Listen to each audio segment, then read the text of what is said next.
Alright, y'all, we are back here looking at Chapter 7, Shaping a Federal Union. Okay, so let me do this.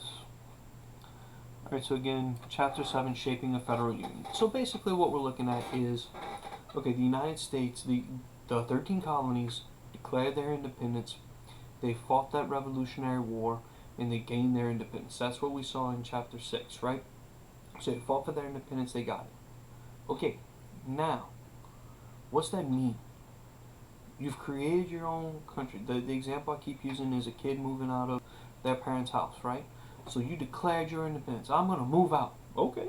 Mom and dad are like, fine, go, please. Right? And then you actually do it, right? Once you actually do it, what does that mean? How do you create your own life? How do you assert your independency? How will you live? How will you do things differently? Or are you going to continue some of the same, like, think about it. How we fold towels. When you move out and when you move into your own place, are you going to fold towels the same way mom and dad did because that's what you know? Or are you going to do it differently? How are you, little things like that, how are you going to assert your independence? So exactly what do the Americans do? Okay, so let's take a look here. All right, shaping the federal union.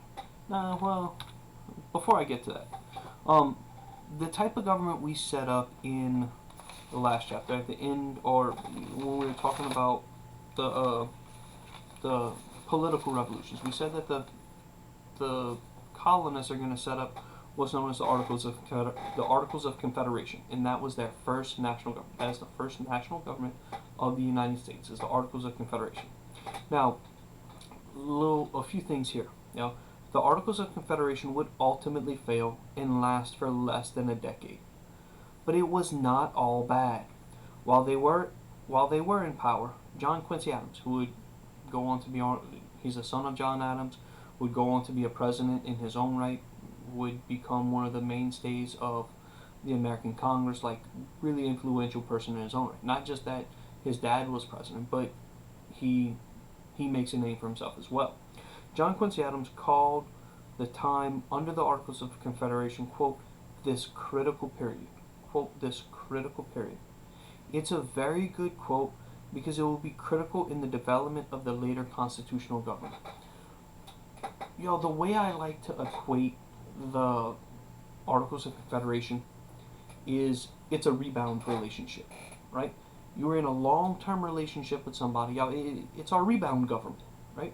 So you were in a long-term relationship with Great Britain. That was our relationship. It was but after a while it went bad. Things ended badly. It was a long-term relationship, and we came out of that. Now the Articles of Confederation are a rebound government. It's not the government we're going to be with forever. It's not that ends up being the Constitution. But it's a government that helps us feel good about ourselves. It's a government that makes us feel pretty again, right? We had been in that relationship with Great Britain. It hadn't worked out. It ended pretty badly, right? Like total war, so it ended pretty badly. And then we immediately went for something different. And a lot of times when you see that rebound relationship, like legitimately between people, what happens? You go from one extreme to another extreme. And that's what we see.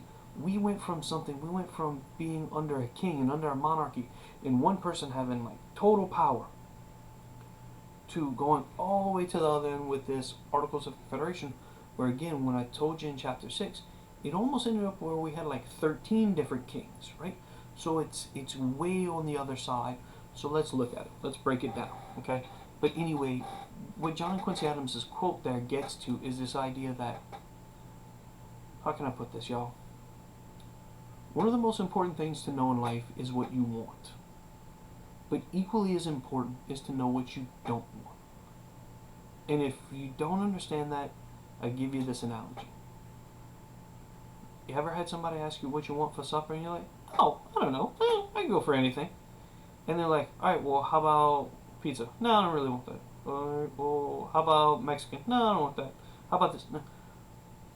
So you're really not up for anything. You couldn't go for anything, right?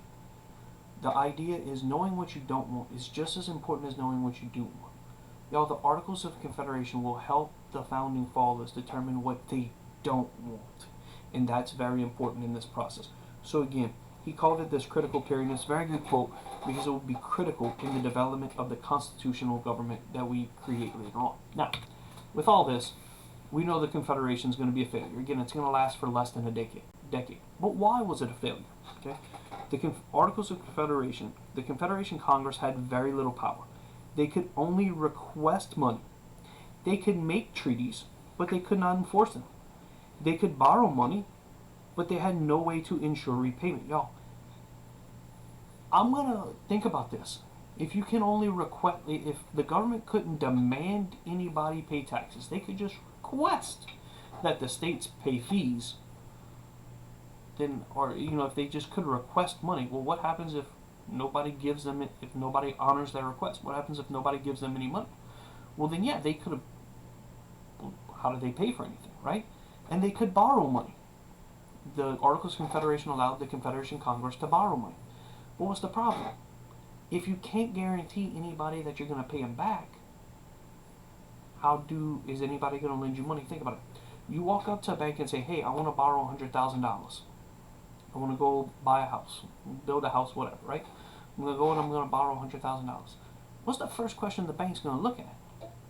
Do you have the ability to repay that loan? You say, well, I go to college and I'm a student worker. Do you have the means to repay that $100,000? Probably not, right? So is the bank going to loan you money? Confederation Congress. Oh, hey, France, we want to borrow some money. Okay, well, how are you going to pay us back? Well, I'm going to ask the 13 states to see if they can help me out. You can't force them to? No, I can only ask them. What happens when they don't want to help out? I don't really know, right? That's the scenario that the Articles of Confederation Congress was in. So they had very little power. They could only request money. They could make treaties, but they had no way to enforce them. They could borrow money, but no way to ensure that they could repay them, okay? All of this means that they had very little power in these post-war times.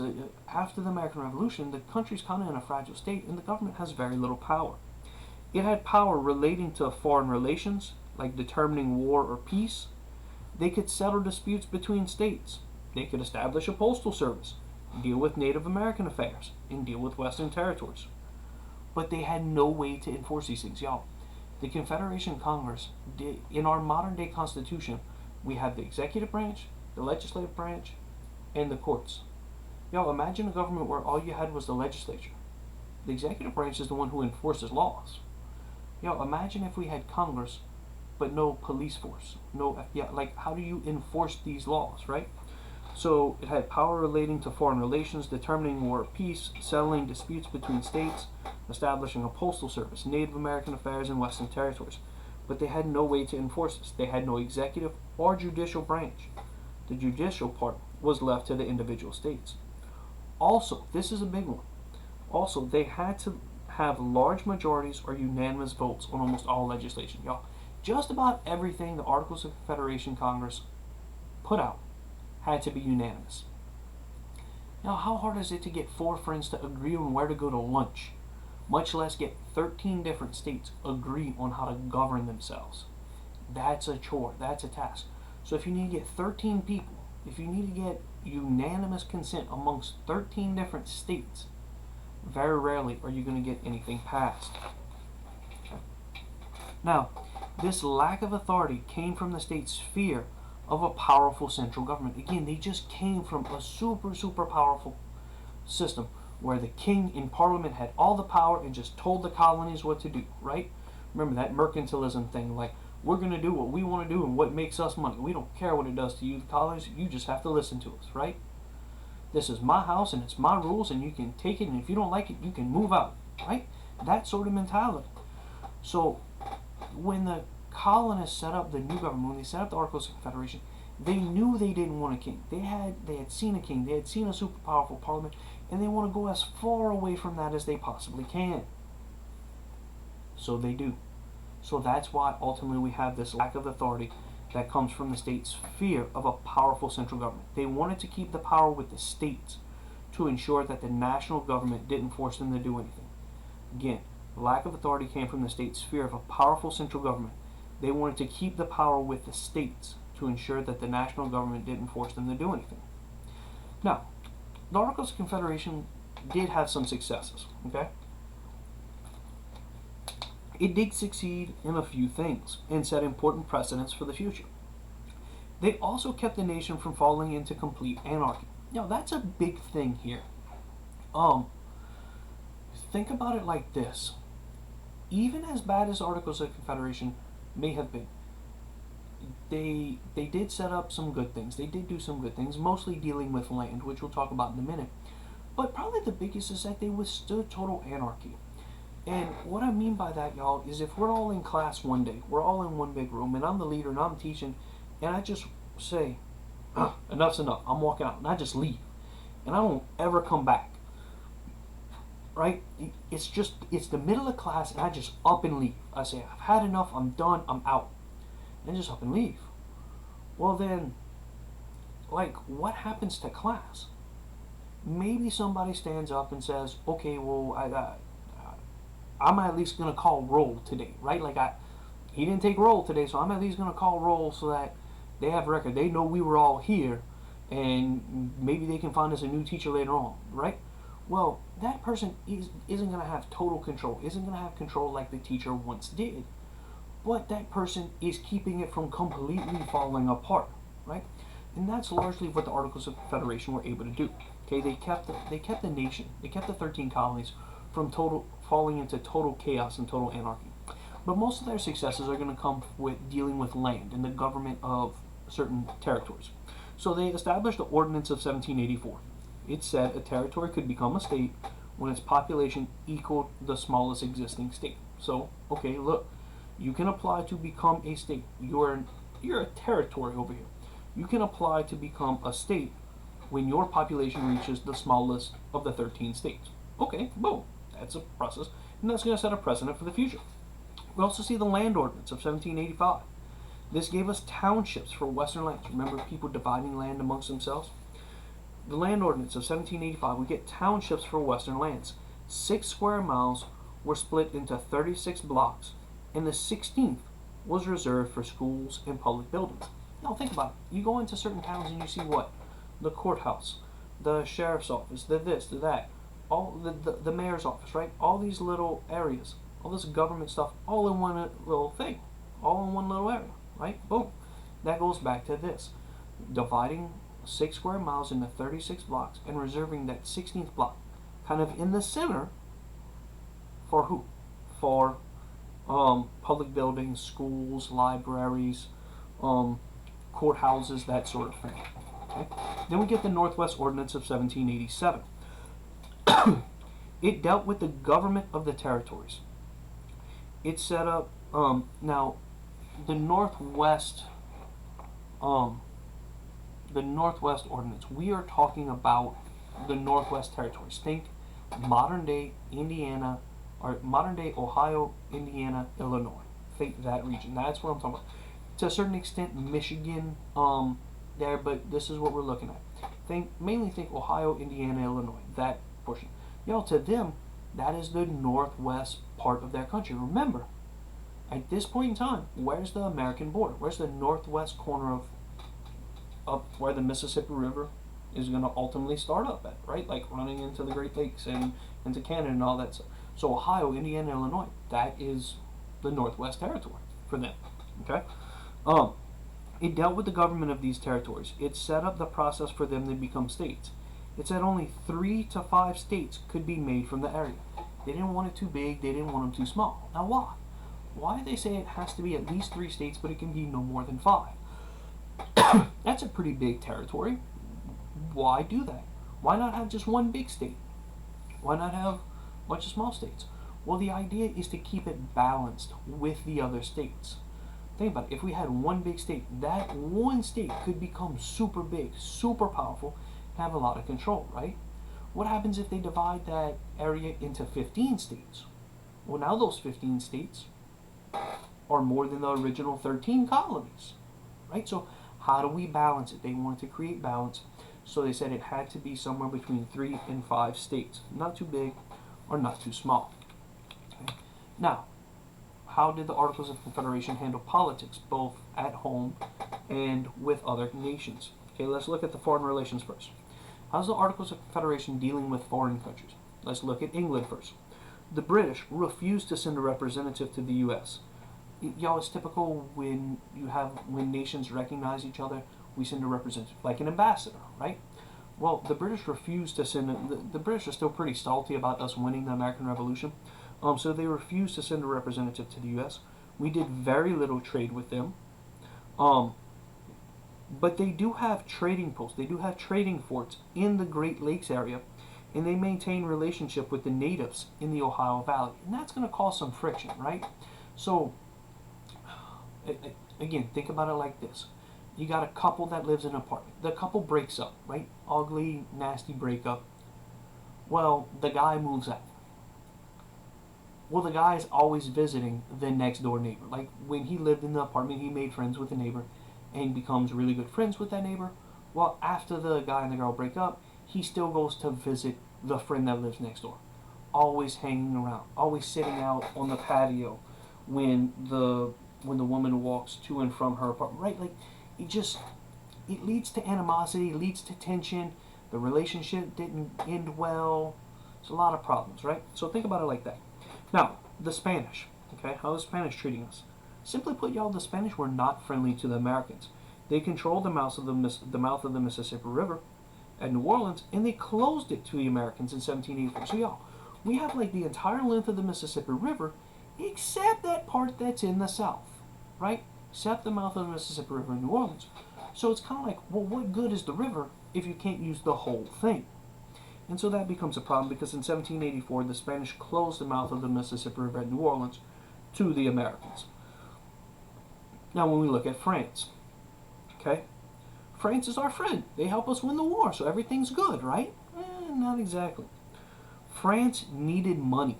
Okay, France needed money and wanted the U.S. to repay its war debts. We had borrowed some money from France during the war, and we owe them money. So they need money. So y'all think about it. When you lent somebody $20, and then a couple days later, like, oh man, I need $20. Hey, bro, I need that money. And they're like, well, sorry, I don't have it.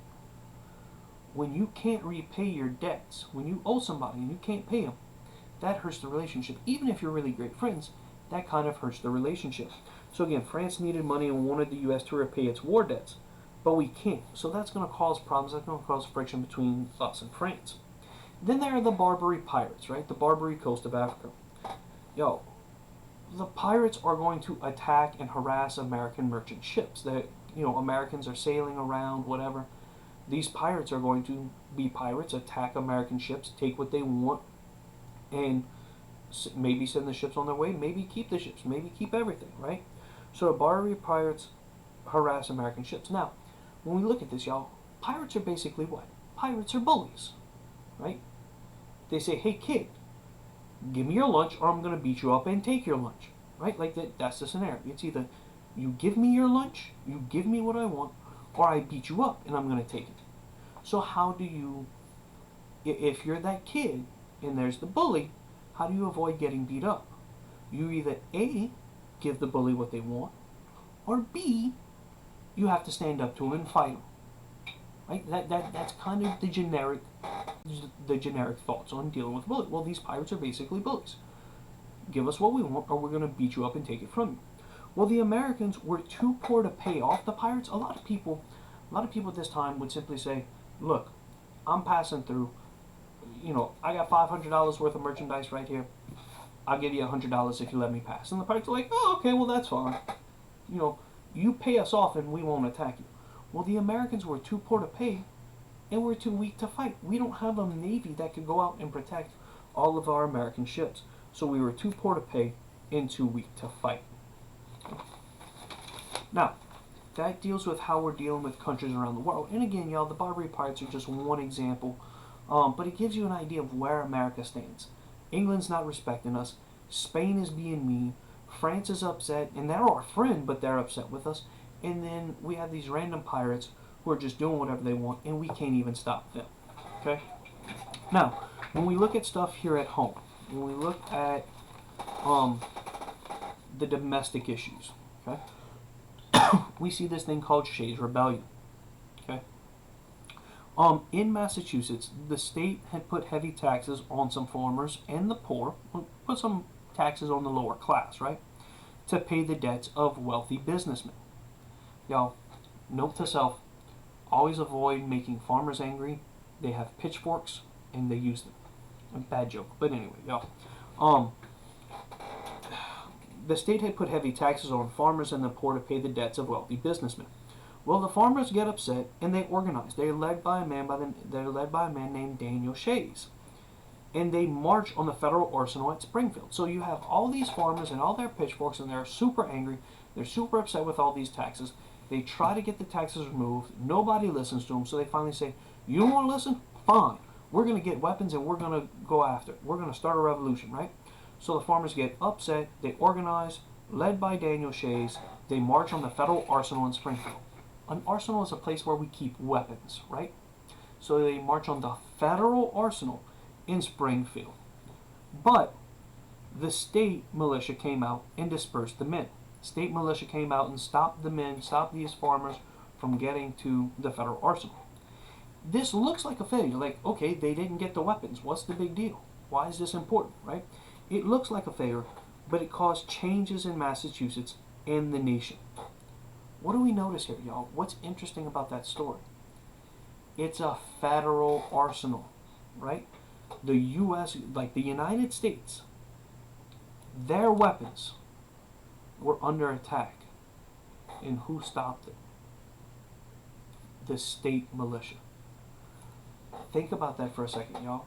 The U.S. government, y'all, imagine us having a stockpile of weapons that's at a U.S. military base, and somebody is threatening to take them, and the state of Louisiana steps up and protects them. Not the U.S. government, the state of Louisiana.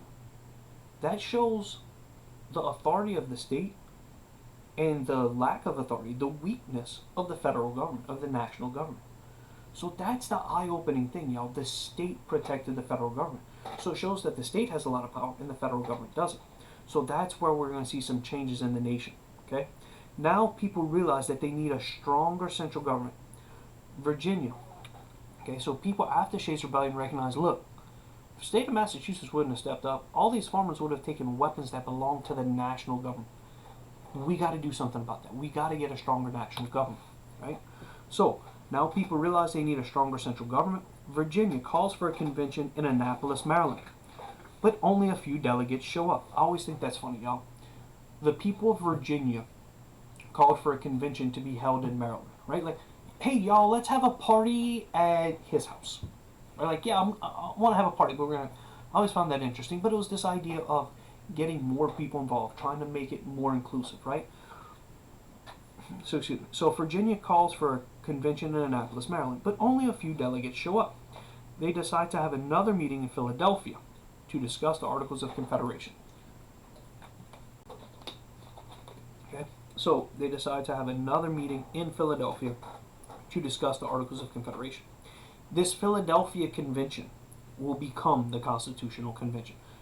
So we have the Annapolis Convention. Nobody really shows up. We're like, all right, let's go to Philadelphia and let's talk about these Articles of Confederation. They get there. And the idea is we're going to discuss the Articles of Confederation. That's the plan. Eventually, this meeting in Philadelphia becomes a Constitutional Convention. The purpose of this Philadelphia Convention, the original purpose, was only to fix the Articles of Confederation. But instead, they started over. You know, we've all had those moments where we're like, okay, I'm going to clean out my closet. Right? I'm going to clean out my closet. I'm just going to take the things I don't wear anymore, and I'm going to put them in a bag or bring them to the Goodwill or whatever, right?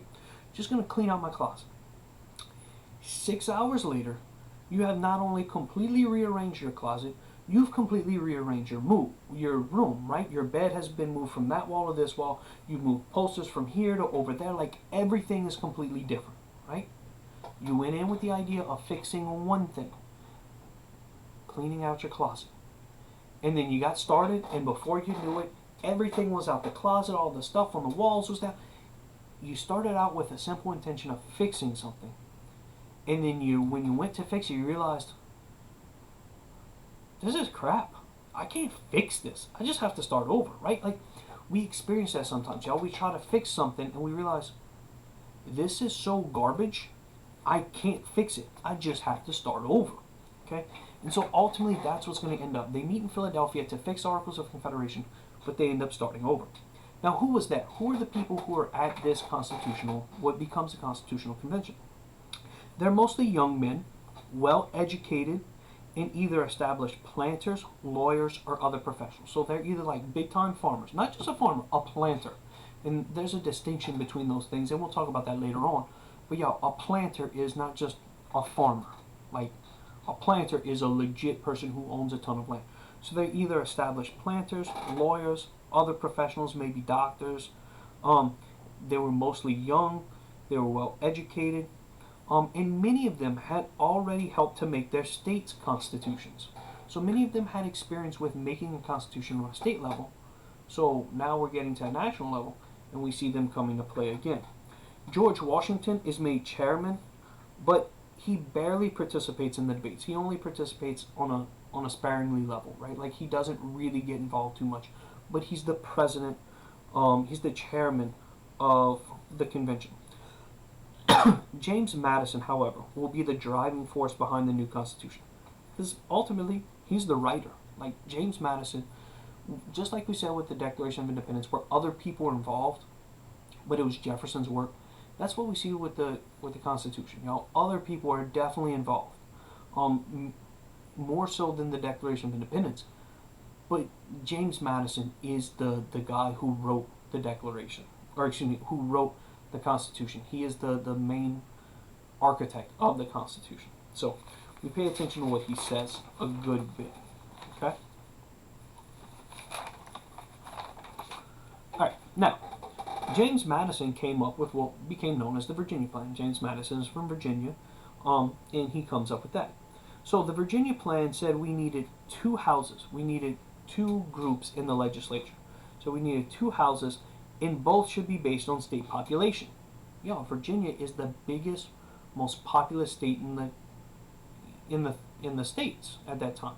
So, hey, have representation based on population, that goes well, right? That's good for your big states. So said we need to have two houses, and both should be based on state population. But small states, and a person like William Patterson of New Jersey is a small state, right? So William Patterson of New Jersey came up with one house with equal representation. But he also wants Congress to tax and regulate trade. But this looks a lot like the Articles of Confederation. So y'all, basically we have the Virginia and the New Jersey plans. Madison comes up with the Virginia plan. We're going to have two houses. Both of them are based on population. New Jersey, William Patterson comes up with this idea of the New Jersey plan. No, we're going to have one house, and it has equal representation. But a lot of people are like, that's not really that much different than the Articles of Confederation. But notice that, y'all. Small states want things to be equal. Large states want it to be based on population. So what are we seeing? Ultimately, we'll get the Great Compromise. Okay, the Great Compromise calls for a bicameral legislature. Bicameral, meaning two houses, right? Bicameral. Bicameral, right? So we get the Great Compromise. We have a bicameral legislature, two houses. The lower house would be called the House of Representatives. It was based on population, so that helps the big states, like Virginia. But we also have an upper house that was called the Senate. It had equal representation. It was based, right, and it helped the small states, right? So think about it, y'all. In the U.S. Senate today, every state has two senators. And the representatives, the House of Representatives, is determined by how many people you have, the population of your state, right? So we see both sides kind of getting something, again, becomes known as the Great Compromise, okay? We see that people in the House of Representatives would be chosen by election, whereas the senators were chosen by the state legislatures. Okay, so what we see here, y'all, is this lower house. The House of Representatives, originally, when the Constitution is written, the way it's created is that me, you, and everybody else who could vote would vote for people to be our representatives in the House of Representatives. The senators, it's not this way today, but when the Constitution was originally written, senators were chosen by the state governments. So like, we would all vote for our state representatives, or we would all vote for our U.S. representatives, but our state governments, for instance, the state government here in Baton Rouge, would choose two people to be our senators. That's the way the Constitution was originally written. So in essence, our Congress has representatives of the people and representatives of the state. Does that make sense? Okay. So, the senators would serve for 6 years, while the representatives would serve for 2 years. Okay.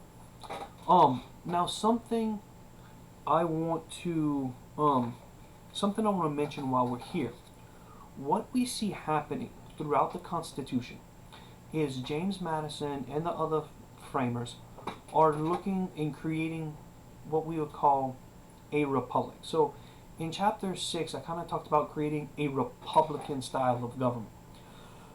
But when we look at creating a republic, the Constitution, and I'll probably talk about this later, but the Constitution will create a republic. What exactly is a republic?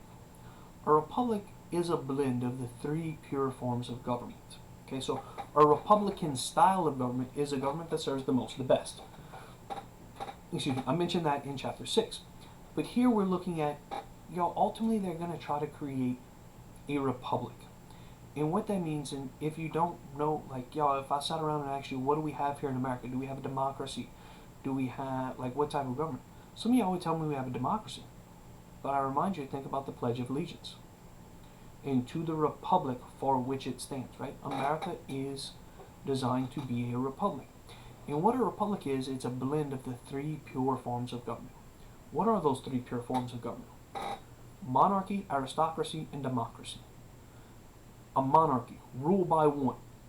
Aristocracy is ruled by the elite, ruled by the few. And democracy is ruled by the many, ruled by the masses, right? So what do we see? What are we creating? What are we going to create in this Constitution that is a republic?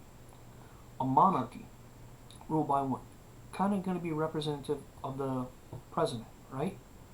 Ruled by the many, or ruled by the elite, is what? The Senate. Only a few, 2 from every state. That's our few, that's our elite. And then the House of Representatives is our ruled by the many, ruled by the masses, right? So think about it. You have the executive who's going to kind of be like the king, going to represent the monarchy. You have the Senate that is going to represent the few, the states. There's only going to be, today there's 50 states, right? At that time there's a limited amount, so 13, right? So you have the one represented by the president, you have the aristocracy, you have the elite, the few represented by the Senate, and you have the masses, the people, represented by the House of Representatives. That's what they're trying to create ultimately with this Constitution. Okay? Now when we look at all this, when we talk about how all of this is come to play, what's one of the first questions we have to decide? Well, if the House of Representatives is going to be determined by population, how are we counting population? Well, you just count everybody. Okay, you just count everybody. Who counts? Is it just people who can vote? Is it people who can vote and their wives? Do we count single women? How do we count slaves? How do we count the people who are now enslaved? Are they people? Are they not people? Right? Okay. So population becomes an issue because of slavery. So we get the 3/5 compromise. Okay. Long story short, y'all, the South wanted to count slaves for representation because they want to get as many representatives as they can. The North doesn't want to do that. Remember, the North got rid of their slavery right after the American Revolution. So the North doesn't want to count slaves for the purpose of representation. But the North will say, well, look, if you're going to count them as representatives, you got to count them for taxes too. Those people need to be taxed. You need to pay taxes on all those people, right? The South is like, no, we need to count for representation. We don't need to count them for taxes, right? So there's this back and forth. Both sides kind of want to count them, both sides kind of don't want to count them, okay? But ultimately we get the 3/5 compromise, where each slave would be counted as 3/5 of a person, okay? Or another way to think about it is for every 5 slaves, they counted as 3 people, right? So either way, the math kind of works out on that. So we get the 3/5 compromise. And ultimately, another thing that goes with that is the African slave trade would end in 1807. Y'all pay attention to this. They like to do things at this time for 20 years. And they're deciding this in 1787. So they say 20 years from now will end the African slave trade. So in 1807. What we really see happening here is a simple idea that they are scared of permanency. Like, yo, we'll see a lot of things done for 20 years. These founding fathers don't want to put something in place and say, oh, it's going to last forever. Because they don't know. They just got off, they're working their way out of the Articles of Confederation that are not even 10 years old yet. So they're worried about these things, and they want to make sure that they give themselves a way out. Okay? Or at least that they don't make these things permanent. So we'll see a lot of 20-year increments for things as we move forward. Okay, so the idea was we'll count slaves as 3/5 of a person, but in 1807 we'll outlaw the African slave trade. Well, okay, so in 1807 when people stop bringing in slavery, slavery will kind of fade away. That was the thought. Well, what's going to be the reality? In 1807 when we outlaw the African slave trade, what's that mean for the slaves here in the United States? It means that they become even more valuable. Their children become valuable, and the slave trade become the prices of slaves will start to increase. They almost skyrocket because, okay, I can't get them from there anymore. Y'all think about it like this: anything that you want to buy, when one of your big ways to get it is taken away, and the only way you can get slaves is through this way or whatever it is you're trying to buy. Like, you have two ways to get them. You can buy slaves in the country, or you could buy slaves from Africa. Well, when I take away the slaves coming in from Africa, the domestic slave trade becomes the way to go. People thought it would lead to getting rid of slavery, but what it ultimately did was it protected and enhanced slave trading within the United States. Okay, so we look at that. Now, what are the parts and the powers of the government, right? We all know our government. We've all learned, hopefully at some point in time, that our government has three branches, right? Three equal branches of government. So the executive branch was elected every 4 years, could veto acts of Congress, was the commander-in-chief, could enforce laws, could appoint officials and judges, and had to give a yearly report. What do we call that today? The State of the Union, right? So the executive, what becomes known as the presidency, was elected every 4 years. They could veto acts of Congress, say, yeah, I think that's bad. We're not doing that. Congress, yeah, you passed that. We're not doing it. Veto acts of Congress. They were the commander-in-chief. They were in charge of the military. They were the head person. They were in charge of the military, but we'll talk more about that in a moment. They could appoint officials and judges, and they had to give a yearly report. Again, what today we call the State of the Union. Now the legislative branch, okay? They could make the laws. So the executive enforces the laws, but the legislative branch makes the laws. A 2/3 vote could override a veto. So if 50% of Congress voted for something, then the president 51% came in and voted for something. President looks and says, no, I don't like that. No, we can't do that. He vetoes it. Well, then if Congress comes back and gets 66% of the vote, they can override his veto. They determine war and peace.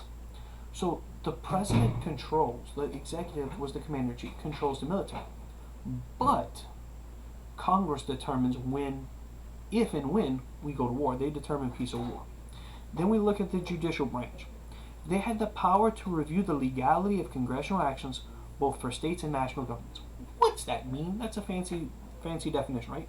The power to review the legality of congressional actions both for states and the national government. Basically, they determine if what the executive and legislative branches did was legal. Like, here's the Constitution. You passed this law. Is that law even legal? Did you have the authority to do that? Can you do that? So again, both for states and the national government, they had the power to review the legality of congressional actions. So, the legislative branch makes the laws.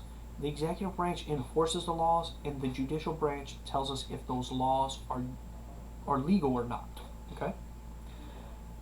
Now, the Constitution also let the states retain a significant amount of power. Okay, the Constitution let the states retain a significant amount of power. Okay, so this is the Constitution. This is ultimately what they create. This is what James Madison largely writes. Now, here's the question: we created this. Is everybody going to agree to it? Is everybody going to go for this? Right? So to approve or not to approve. Okay. The founding fathers knew they couldn't get a unanimous vote, right? Remember, I told you Articles of Confederation, we needed unanimous votes.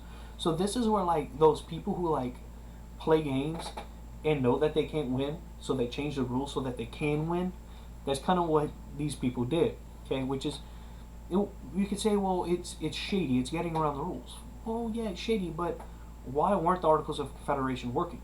Because we couldn't get unanimous votes. So why would we do that with this? Right?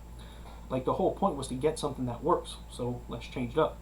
The founding fathers knew they couldn't get the unanimous votes they needed to ratify it. So they say it only needs a 3/4 vote. It only needs like 75%. So out of 13 colonies, 75% is like 9 point something. So they're like, we just need 9 of the 13 colonies, 9 of the 13 states to agree to this, and it'll go into effect, right? A pretty dominant majority, not just 50% or 51%, but 75%, a 3/4 vote. Okay. Now we have debates over whether or not this Constitution is good. Should we approve it? Should we not approve it? Do people agree with it? Do people think it's bad?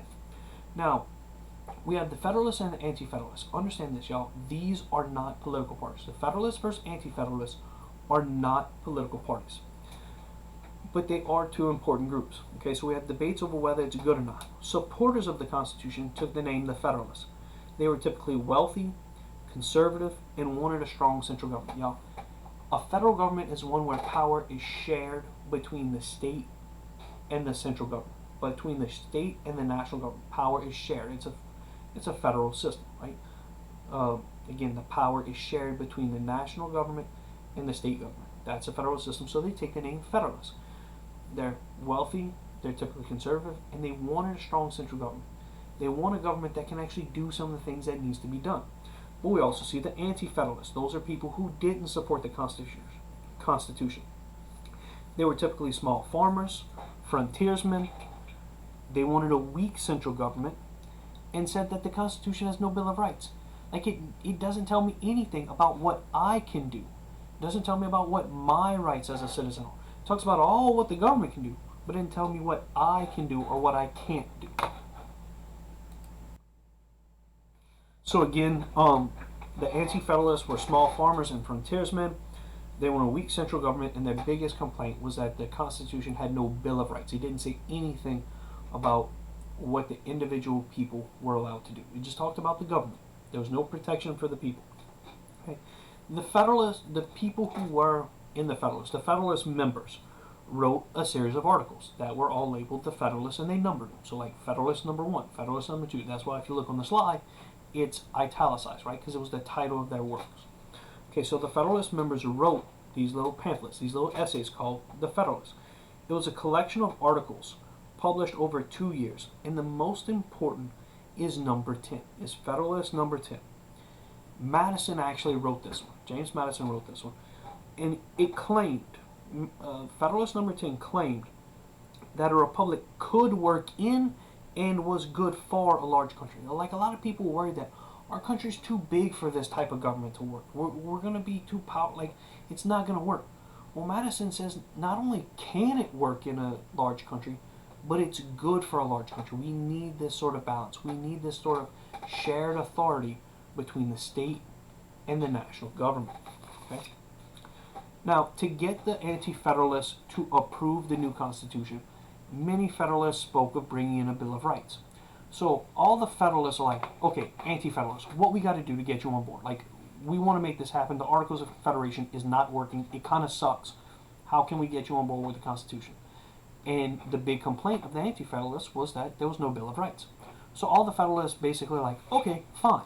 We'll put a Bill of Rights. Just approve the Constitution now, and we can add the Bill of Rights in later.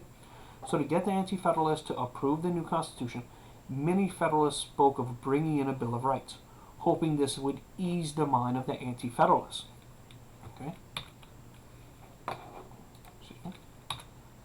Now, on June 21st, 1788, so again, we started this early, but now, here on June 21st, 1788, New Hampshire gave the critical vote, and the Constitution was the gave the critical vote, and the constitutional government was set up. Okay, so we started the articles. We started the Constitutional Convention in 1787. Here we are in 1788.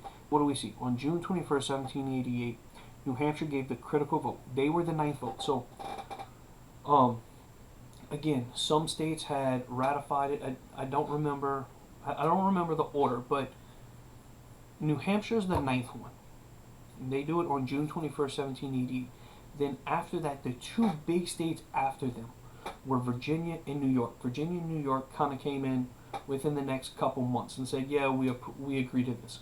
So we see by June 21st of 1788, New Hampshire gave the critical vote and the constitutional government was set up.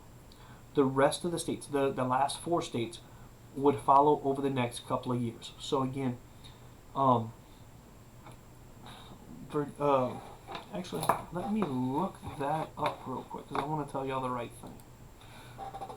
So yeah, New Hampshire on June 21st, 1788. Virginia and New York came in within the next month, or next month or two. So New Hampshire on June 21st, 1788. Virginia on June 25th, 1788. New York on July 26th, 1788. You know, you don't need to know all of those dates. That's not super important. No, June 21st, 1788, New Hampshire gave the critical vote and the constitutional government was set up. Okay, that's the big one. But my point was that Virginia and New York do it shortly after New Hampshire. But the last two states, which are actually Rhode Island and North Carolina, went until 1789 and 1790. So it takes a couple years for everybody to finally get on board. But anyway, on June 21st, 1788, New Hampshire gave the critical vote, constitutional government was set up. The rest of the states would follow over the next couple of years. Again, so eventually by 1790, we get all 13 states agreeing to. New York became, New York City became the capital of the new government. So the new constitutional government would start in New York. And on October 10th, 1788, the Articles of Confederation officially closed its business. And that is where we will wrap up with Chapter 7. I'll see y'all next time for Chapter 8.